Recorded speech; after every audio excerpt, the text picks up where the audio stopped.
I had a personal friend, California State Senator Don Rogers, who was formerly a state senator, obviously in California. Very great guy, very conservative, libertarian oriented, more on the libertarian side. He created a whole slew of trusts and the like, contractual trusts, family limited partnerships. He was essentially in the sovereign citizen direction. And the Internal Revenue Service of the United States cut through all of those like a hot knife through warm butter, seized his airplanes, seized his trucks, his cars, his land, you name it. So what I've found over the last essentially 30 years is that if they want you bad enough, it doesn't matter if you're a sovereign citizen or you swear to the universe you're a sovereign citizen, they will come and get you. If they don't care about you, if you're just a small little mouse going through the grass, then they'll probably leave you alone. Why bother with you? So right. that's what I see.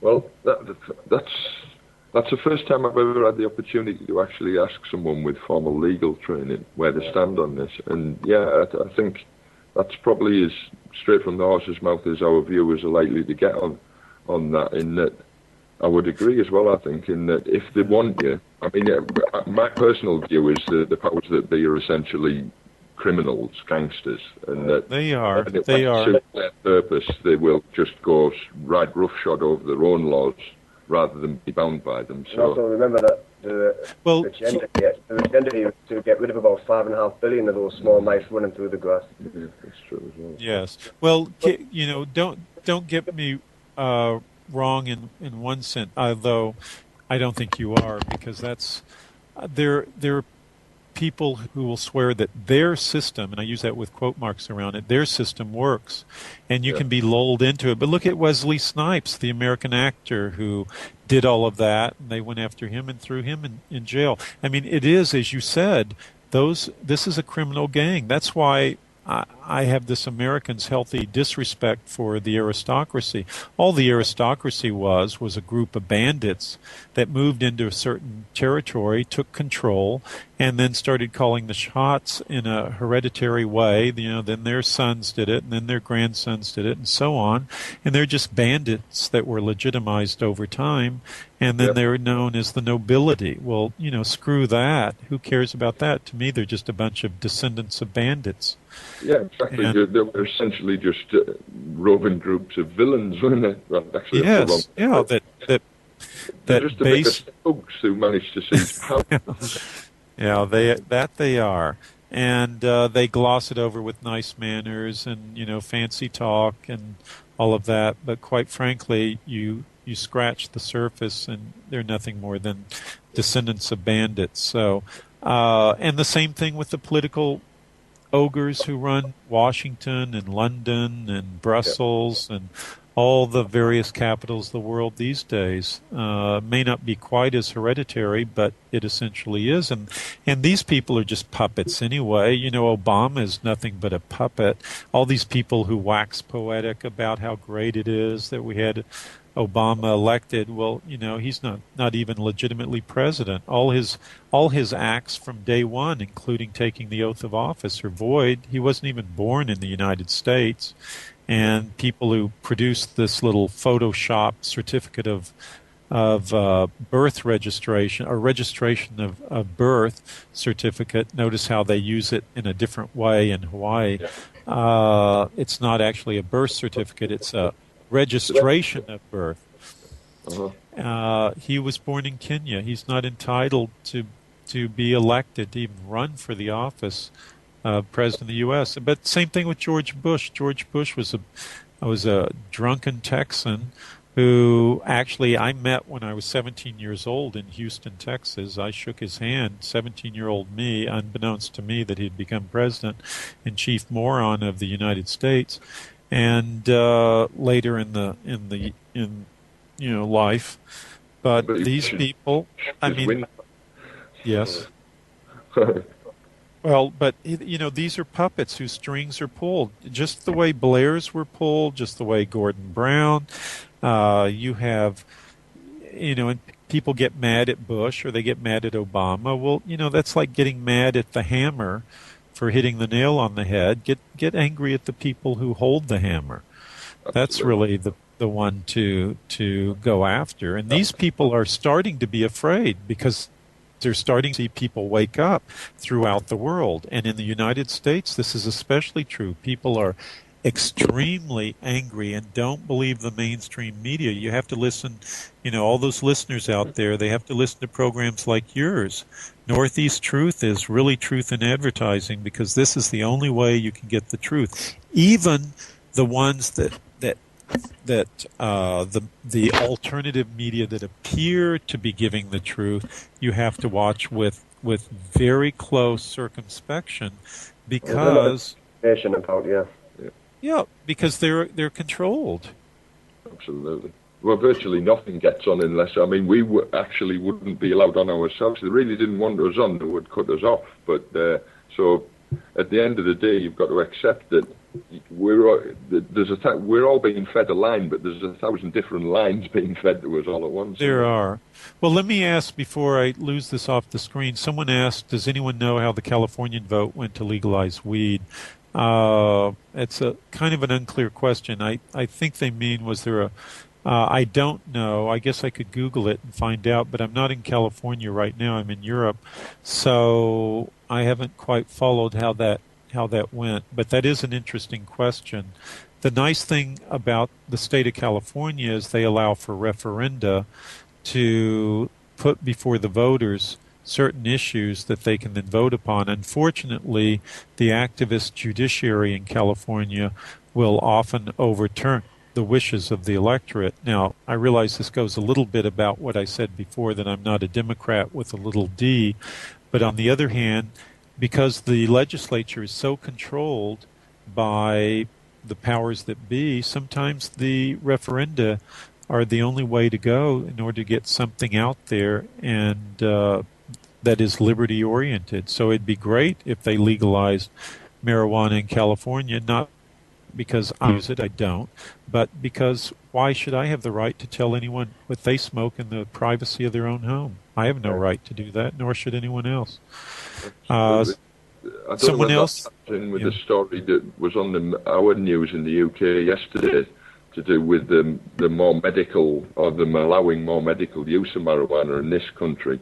But that usually happens when we've just got a new government in, because they're trying to butter us up. Right. To get the feet onto the table and then they rescind it, which was what happened with the last lot. So. Well, no, they smoke in the House of Parliament, the irony, that's the only inside building out the smoke in the country. I wonder if they smoke it in Bohemian Grove. That's over in California. It'd be interesting to see, wouldn't it? But there's a question here, actually. Are you reading this one as well there? Yes. About the oath. Is that the one I'm looking at? Well, you mean the one about the under God, so help me God, that is your oath. Now we have a binding contract. How powerful a statement is this? That one? Yeah, that's the one, Well, I think in a way it's a very powerful statement, but maybe more in a metaphysical sense of the word. In terms of, and also it depends on the context. This question is out of context. If you're in a courtroom, it's a very powerful contract for giving testimony. If you're out of a courtroom, they may think you're just swearing. If you're so in terms of creating a contract, unless you're on the Isle of Man, I understand with certain situations on the Isle of Man, if you say something like that, you have, or is it Guernsey? Sometimes I get them confused, excuse me. Maybe it's Guernsey. And you can say this to make a binding contract. But outside of Guernsey, I haven't heard, and maybe Sark, I haven't heard of many places where this is really a binding contract, unfortunately. Right. I think I can probably clarify, Scott. It almost certainly will be in reference to an appearance in a courtroom. I think what we're currently trying to define the actual process. In America, we can find out a lot more information about how to go on in American courts than we can how to do it in British ones, you see. So I see. We're currently on the search for a broadsword that will get the attention, let's say, of the judiciary. A practical method for lawful rebellion. Yeah, and sort of phrases that, from a legal standpoint, have some bona fide weight in the court, like gold to us, basically. Well, generally, the quick answer is generally not much these days. The judges rule the courtroom so tightly, and there are so many rules and regulations that govern the rules. I should say not relations, but rules of civil procedure and the like, and rules of court that govern this. And so little respect for God and statements taken, oaths taken with a hand on the Bible, that I think in 99% of the cases it would have very little effect. You'd have to have a really God-fearing judge, old-style judge, to have much effect in a courtroom. I used to do a lot of litigation in court, mainly in the 80s and 90s, not so much this decade, and I saw very little. They rule legally, not lawfully, is absolutely right. I saw very little respect for even the rules of court, let alone, rules of oaths such as this. I mean, I could tell a lot of stories on those days in the courtroom. Yeah, I think that's what he's referring to, insofar as there seems to be a train of thought that goes essentially that an oath is the most powerful form, if you like. The spoken, even a written oath is just a written record of the spoken oath, and in a court it would, for instance, putting a judge on his oath, if you like, binding him to his oath of office would be a powerful thing. But as you say, when you actually go into the courts, you don't know whether it's your mechanics that's at fault, or whether the judiciary are just, acting so criminally that they don't care whether that should have weight. They just shot. It's like anything. There are some good people in almost any position or any place, maybe not position, but any structure. And in the court system, whether it's Britain, Canada, or the U.S., there's some really good people there. There's some really good judges, good commissioners, good clerks, good reporters, good attorneys even, dare I say. But having said that, I think it's horrible that 99% of the bad attorneys give the rest of us a bad name. So it's one of those things where most instances the system has been so corrupted you can't really count on getting justice there. And I found many instances the judge's decision very arbitrary, and it very important to rely on the jury, actually.